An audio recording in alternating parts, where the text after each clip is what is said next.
रजनी का ससुराल और मायका दोनों ही लखनऊ में था। जब तक वह ससुराल में रही, मायके वालों से मिलना जुलना अक्सर होता रहा, लेकिन जब से पति के साथ वह दिल्ली आई थी, सिर्फ गर्मी की छुट्टियों में ही लखनऊ जाना हो पाता था, वो भी सिर्फ 20 दिनों के लिए।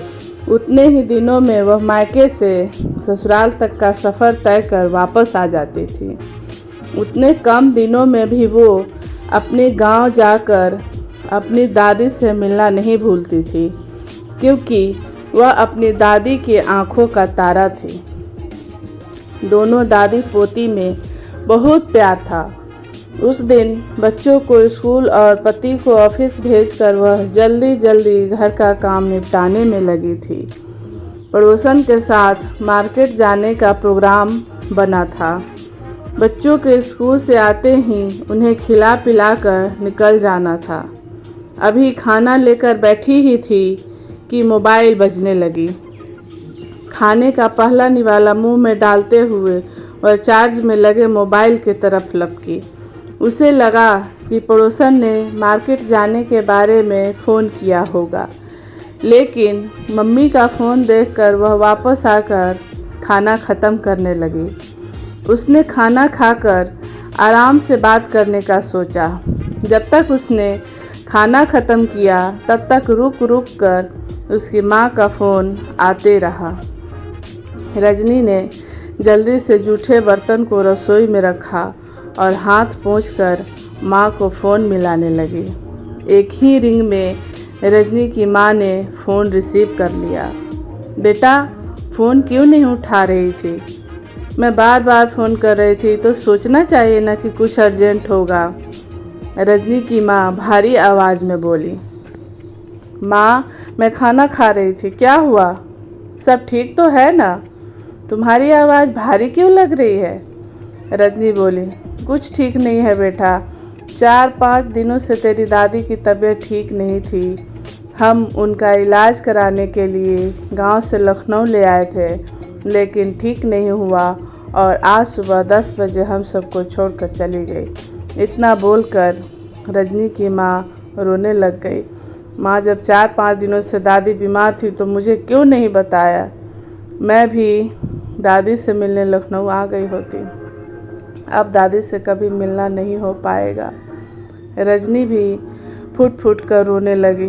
देखो बेटा, अभी ये सब कहने सुनने का समय नहीं है।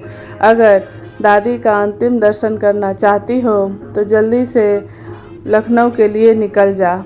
हम लोग गांव जा रहे हैं, तुम्हें सीधे वहीं पहुंचना।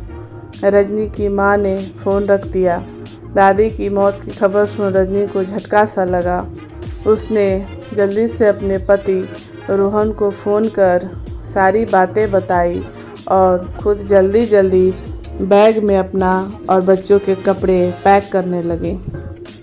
बच्चों के घर आने से पहले ही रोहन भी ऑफिस से इमरजेंसी छुट्टी लेकर घर आ गया और बच्चों के क्लास टीचर को फ़ोन कर उनकी छुट्टी के लिए भी बात कर लिया। बच्चों के आने में अभी 2 घंटे लगने वाले थे।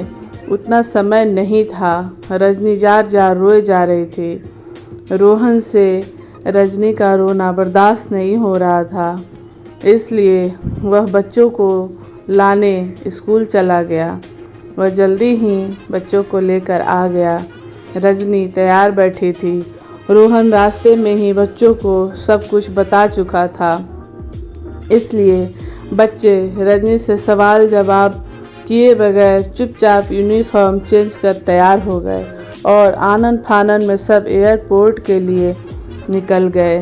एयरपोर्ट पर पहुंचने से चेकिंग और बोर्डिंग तक की प्रक्रिया में लगभग 2 घंटे लग गए।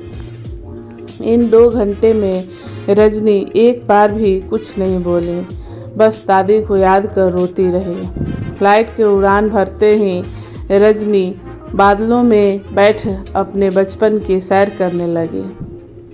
रजनी की दादी मालती देवी नारियल की तरह ऊपर से सख्त और अंदर से नरम दिल की मल्लिका थी। दूधिया रंगत, ऊपर से लंबी चौड़ी कद काठी उनके व्यक्तित्व में 4 चांद लगाते थे। दादी घर के सारे कामकाज रजनी की माँ और ताई जी से अपनी देख रेख में करवाती थी। दादी खाने पीने की बहुत शौकीन थी। उन्हें तीखा और चटपटा खाना ज़्यादा पसंद था। दादी का भोजन बिना अचार के पूरा नहीं होता था। वह खुद ही तरह तरह का स्वादिष्ट अचार बनाया करती थी। आम का सीजन शुरू होते ही दादी अचार बनाना शुरू कर देती थी। छत अचार की बरनियों से भरा रहता था। जिस दिन स्कूल की छुट्टी होती उस दिन रजनी भी दादी के साथ अचार को बचाने के लिए रखवाली करती थी।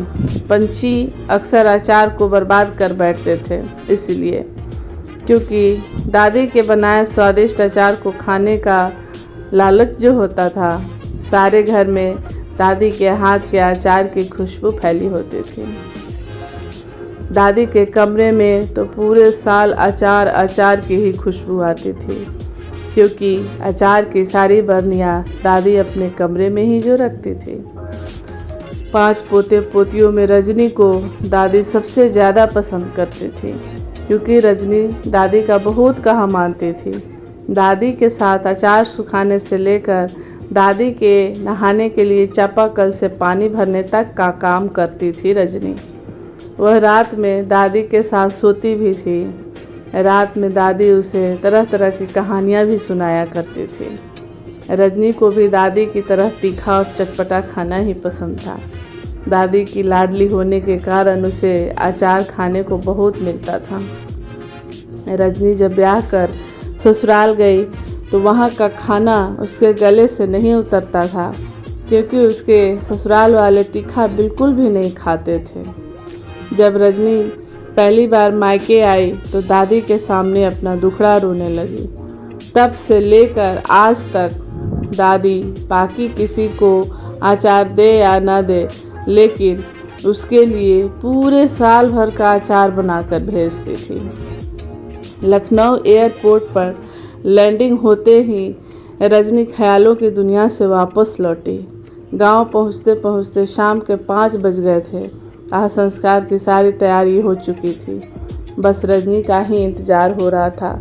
गांव पहुंचते ही रजनी के सब्र का बांध टूट गया और वह दादी के पार्थिव शरीर के साथ दहाड़े मारकर रोने लगी। सबने उसे वहां से हटाकर चुप कराया। उसके बाद दादी को दाह संस्कार के लिए ले जाया गया। रात में सब लोग बैठकर दादी की ही बातें कर रहे थे, लेकिन रजनी चुप थी। रजनी की दोनों फुआ का कहना था कि दादी अपनी पूरी जिंदगी जी चुकी थी और उनके जाने की उम्र में भी ही वो गई थी, इसलिए तो वो बीच बीच में हंसी मजाक भी कर रही थी, जो कि रजनी को बिल्कुल भी अच्छा नहीं लग रहा था। रजनी वहाँ से चुपचाप उठकर दादी के कमरे में चली गई। दादी के कमरे से वही अचार की खुशबू आ रही थी।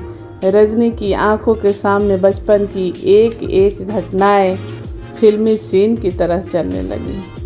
छज्जे पे रखी अचार की बरनियाँ और कमरे में लगी दादी की तस्वीरों को देखकर आंखों से गंगा जमुना बहे जा रहे थे। तभी रजनी की माँ अंदर आई। रजनी माँ को पकड़कर रोने लगी।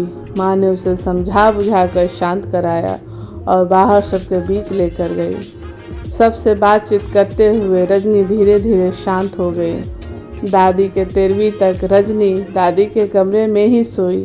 आधी रात तक अपने पति और बच्चों को दादी की कहानियाँ सुनाती रहती थी। 13वीं के बाद उस कमरे से दादी के साथ वाली अपनी कुछ तस्वीरें उसने बैग में रख ली और एक गहरी सांस लेते हुए कमरे से बाहर निकल गई। बेटा, ये ले दादी की बनाई हुई अचार की आखिरी बरनी। अब तो दादी के हाथ का अचार खाने को कभी नहीं मिलेगा।